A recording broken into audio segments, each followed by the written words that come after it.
Minecraft used to be innocent, but Microsoft added greed to it. The marketplace, the forceful migration, chat reporting. This is how Microsoft killed Minecraft. On the other hand, lots of people are saying that Microsoft is currently killing Minecraft, and some say that Microsoft actually saved Minecraft. And believe it or not, all three of these are true. That's right, Microsoft is currently both killing and saving Minecraft, and there was a point nearly a decade ago when they actually killed the game, but then they brought it back to life? I know what you're thinking, how could this be possible? Well, it's not what you think.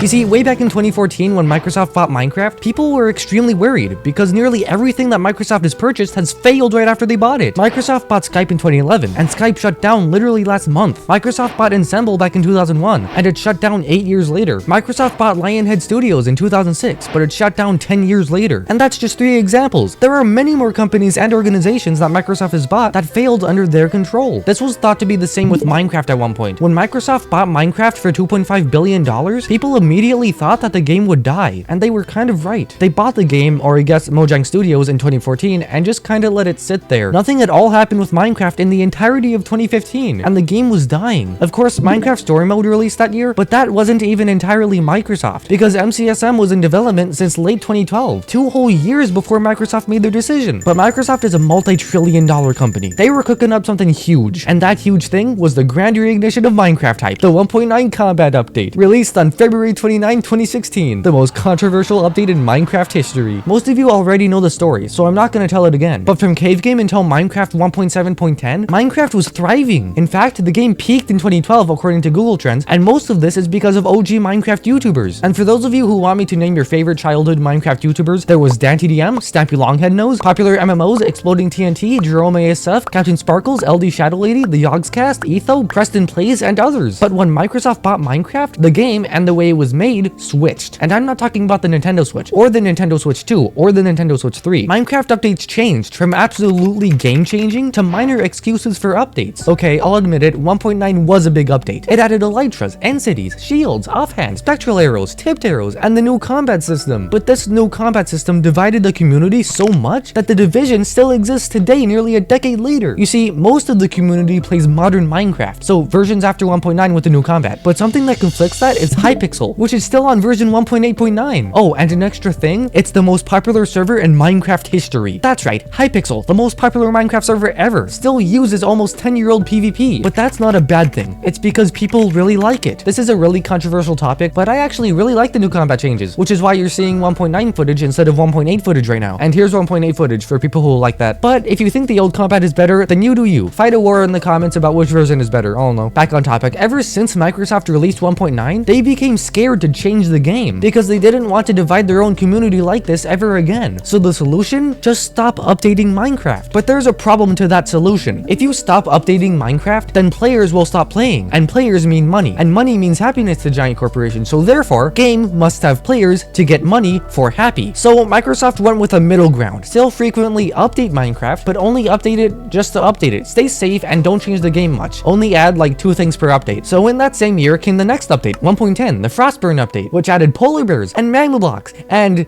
1.11 was even bigger. It added woodland mansions, totems of undying, shulker boxes, and llamas. 1.12, the world of color, added concrete powder, glazed terracotta, and colored beds, which nostalgic people are still angry about. When Microsoft started changing Minecraft and released 1.9, they had successfully killed the game. They thought that the solution was to just stop updating Minecraft much, but clearly that was killing the game too. So they went back to the thing that Notch did that made Minecraft popular in the first place: frequent giant updates. And after a year of consistently updating Minecraft with very small additions, Microsoft and Mojang decided to do something big that would contribute a lot to the revival of Minecraft. And that update was 1.13, Update Aquatic. This update was huge and everyone loved it. And fun fact, it's my favorite update. This is what 1.12 oceans look like. And this is what 1.13 oceans look like. So much change. Oh, and they didn't stop there. The very next major update, 1.14, was arguably even larger. This update updated textures and villages. One update, 2 major things. In fact, this update changed so much about Minecraft that I think of it as the starting point of modern Minecraft. In my opinion, 1.13.3 was the end of classic Minecraft, and 1.14 was the start of modern Minecraft, and the game was kinda saved. Because of the updated oceans, updated villages, updated combat, and most of all, updated textures, Minecraft was looked at as a brand new game to players who stopped playing it when Fortnite became popular. And when PewDiePie made his famous Minecraft Revival series just 1 month after 1.14 released, we were so back. Minecraft had used its totem of undying, and that's when Microsoft revived Minecraft. All of those major updates combined to contribute to basically half of what modern Minecraft feels like, and they didn't stop there. Minecraft released the 1.16 Nether update. This updated an entire freaking dimension, and the community loved it. As you can tell from my yapping, this update filled in both criteria to make Minecraft great again. No, that sounded bad. Make a good Minecraft update. These criteria were that the update was huge and the update was loved by the players. Lots of updates in the past have failed to meet both of these criteria because they only met one. 1.9 was a huge update, but it was hated by the players, and 1.12 was really good for the community, but it simply wasn't a large update. But 1.13, 1.14, and 1.16 were giant updates that were loved by the players, and that revived Minecraft. So Microsoft has successfully killed, then revived Minecraft. But at the beginning of this video, I also said that they're slowly killing it yet again, and it's not through one major update that the community hates. In fact, it's rather the opposite. You see, ever since 1.16, Minecraft has gotten a lot of small additions that the community hates that are slowly killing the game. A big example of this is the lack of big updates. 1.17 and 1.18 were huge, don't get me wrong, but they were both supposed to be one big Caves and Cliffs update, so they were really just two half updates released over a year. A lot of 1.19 The Wild update was supposed to be in 1.17, namely William the Warden. 1.20 was so small that the only 3 features I can name off the top of my head are armor trims, camels, and archaeology, and I don't even use those features commonly. 1.21 added trial chambers, which is a really fun feature, but it's just one structure that we waited over a year for, basically. This is probably why Mojang and Microsoft have been releasing more game drops than major updates recently. Updates like 1.20.5, 1.21.2, 1.21.4, 1.21.5, and the newly released 1.21.6 are all game drops, and they added just a few features each update, but those features are extremely polished. This makes it seem like Mojang is slowly adding really small things instead of slowly adding big things, which is really bad for the game. It's clear that players want updates like 1.14, 1.13, 1.16, and what was supposed to be 1.17. Players want huge major updates that change a giant portion of Minecraft, which is why I fully believe that 1.22 will be the end update. I mean, how could it not? Plus, if it isn't, I have to face reveal. That's how much I believe it. Another thing that is slowly killing Minecraft is the mini editions that Microsoft requires to make Minecraft Minecraft. Examples include the marketplace, chat reporting, the migration, quiet changes in the EULA, and I bet some of you just puked in your mouth. These are really bad changes that Microsoft has made to Minecraft, and the community hates them, but they don't kill Minecraft. The reason these things don't kill Minecraft is because they're small. With updates like 1.9, if you wanted to fight someone, you physically could not avoid the new combat system. However, with things like the marketplace, you can entirely avoid it, even if it's just right there. With chat reporting, to be honest, I think we all forgot about it. For the migration, it was a one-time thing. The bad thing is that they can do infinite stuff using this method. For example, if they made multiplayer cost $1 each time you play it, that would enrage the community a lot. However, if they made it kind of like Nintendo Switch Online, where they charge $1 per month to play Minecraft multiplayer, the community would be angry, but people would still pay the price because it's $1 a month, which isn't that bad in the grand scheme of things. Then they might quietly change it to $1.10 per month, then $1.20 per month, and keep adding onto it infinitely. This is a slow enough change that most people will think that they're just misremembering the cost and just go with it. By the way, Mr. Beast, Donald Trump tariffs, GTA 6 delay, Nintendo Switch 2, Mario Kart World. So by slowly adding these near microscopic additions that are hated by the community but aren't large enough to make people leave, Microsoft is slowly killing Minecraft. But there is some good news about this. You see, I actually uploaded 2 videos today, which means that you can watch my next one right here. It's about how modern Minecraft would reject creepers. And if you enjoyed this video, then you should go watch it. And while you're at it, join my Discord server. Anyway, thanks for watching this UIT Minecraft video, and until next time, undefeatable army.